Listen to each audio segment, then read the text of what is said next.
Merci, Monsieur le Président, très honorable Président de l'Assemblée nationale. Monsieur le Président, notre mandat va à sa fin et je voudrais vous faire un aveu public. C'est que je vous tiens en grande affection. Cela vous surprend sans doute. Et c'est parce que je vous tiens en grande affection, Monsieur le très honorable Président, je vous plains. Parce que le premier d'entre nous qui incarne la plus vieille institution constitutionnelle au Cameroun, c'est vous.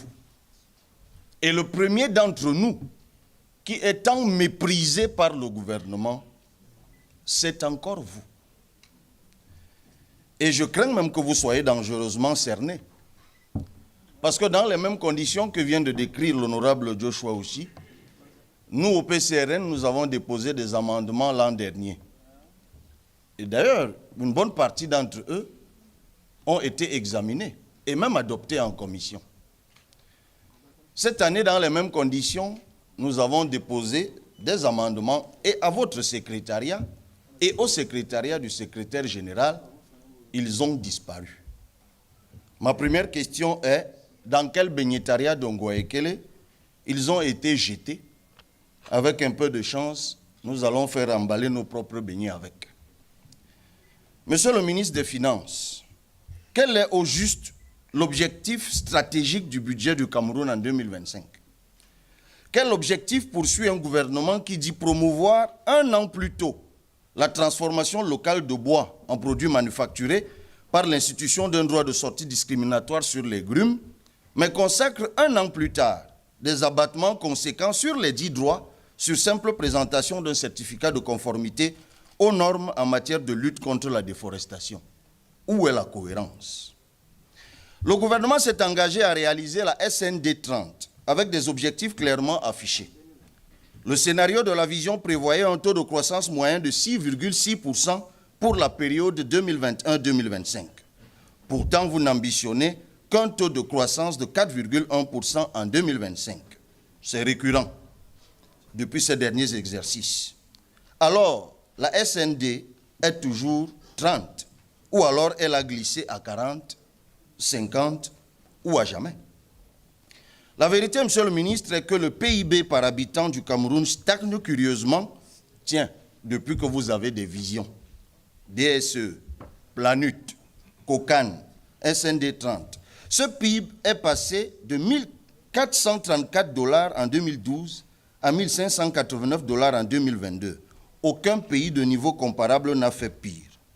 Au Cameroun, la pauvreté s'élargit vers l'extrême pauvreté et une grande partie des salariés et fonctionnaires sont déclassés dans la pauvreté.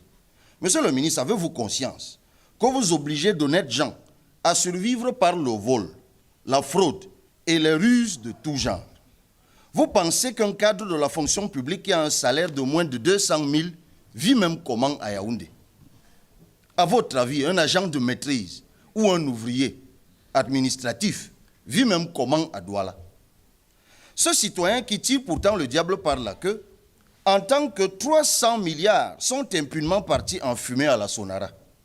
Il cherche la construction du réseau de pipeline entre Limbe et Yaoundé via Douala, ainsi que le ressort du compte d'emploi prévisionnel de l'eurobond 2015 de 450 milliards de francs CFA. Oui, cet emprunt qui était rémunéré à un taux de 9,50% et que les Camerounais ont dû rembourser par un autre, l'eurobond de 2021. Ils cherchent les infrastructures de la canne qui sont englouties dans des tonnes de milliards. Les voleurs sont pourtant connus. Mais vous continuez à ponctionner le pouvoir d'achat des pauvres Camerounais pour continuer à enrichir les voleurs. Rappelons qu'entre-temps, l'article 66 de la Constitution sur la déclaration des biens des voleurs n'est pas appliqué. L'article 66 du Code général des impôts sur la taxation sur la base des signes extérieurs de richesse qu'affichent des voleurs n'est pas appliqué. Comme dirait quelqu'un, un jour, un jour. Monsieur le ministre, le budget de 2025, comme celui des 4 derniers exercices, ne sert ni les intérêts des entreprises, ni les intérêts des ménages camerounais. Pourquoi je le dis? Parce que vos politiques publiques ne concourent qu'au paiement des impôts. à la création de nouveaux impôts et à l'augmentation des tarifs des impôts existants. Aucune politique publique de votre budget n'augmente substantiellement le pouvoir d'achat, n'accroît la compétitivité des entreprises, ne concourt à la transformation locale ou ne crée des débouchés pour les produits subséquents. On dirait que vous gouvernez pour vous-même, contre les Camerounais, contre les ménages et contre les entreprises. Tant vous les confinez à l'informel, en les incitant, comme je l'ai dit tantôt, à la ruse, à la fraude ou à des comportements rentiers sur la commande publique. Le projet de loi de finances de 2025 est indissociable du projet de loi portant fiscalité locale. On en a parlé il y a quelques jours. Toutes les réformes reprises dans ce dernier auraient pu figurer directement dans le projet de loi de finances. Mais par rouerie habituelle, vous avez présenté 2 lois.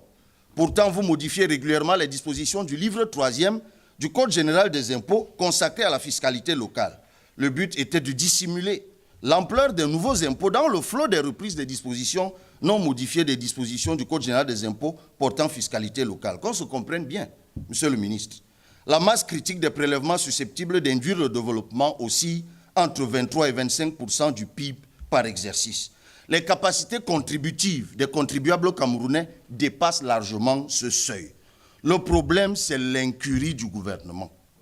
Sans création de nouveaux impôts et augmentation des recettes non fiscales, nous pouvons réaliser de façon optimale plusieurs objectifs de développement. Allez explorer les niches fiscales qui existent plutôt que de multiplier inlassablement les taux d'imposition et les nouveaux impôts. Dotez-vous d'une infrastructure informatique solide et intelligente dédiée à la dématérialisation des procédures fiscales, au suivi de la facturation électronique de toutes les opérations économiques, à la déclaration et au paiement de l'impôt. Tout le monde sait ce qui se passe ces jours-ci pour la déclaration des impôts. Réaliser un meilleur encadrement des amendes fiscales, Monsieur le ministre, afin que celles-ci soient recouvrées comme les recettes budgétaires le sont. On est tous au courant des affaires Glencore, Bourbon, toutes choses qui démontrent clairement que les impôts que nous refusons ici à percevoir, ici au Cameroun, du fait de la corruption, sont revalorisés et payés en amende conséquente dans d'autres juridictions. Exercer aussi, Monsieur le ministre, un meilleur contrôle fiscal. Le tableau synoptique de l'évolution du rendement de la Direction générale des impôts signale un rendement moyen de 40 milliards par exercice sur les 10 dernières années. L'activité manque cruellement de personnel.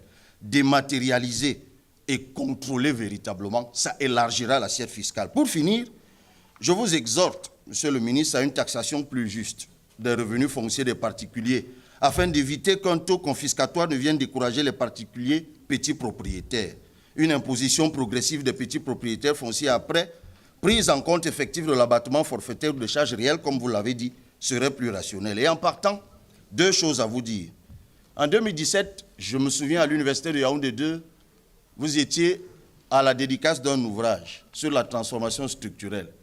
Le même auteur vient de publier un ouvrage très intéressant, en tout cas sous sa coordination, le professeur Henri Ngouattabi, qui est intitulé « État développementaliste camerounais versus État développementaliste sud-coréen. Comment réussir la transformation structurelle ?» Vous y trouverez des clés. Et je m'en vais donc en vous rappelant le conseil de la dernière fois. S'il vous plaît, l'an prochain, en 2025, laissez le président Biya aller se reposer au village. Les Camerounais ont soif d'un nouveau management politique. Merci beaucoup.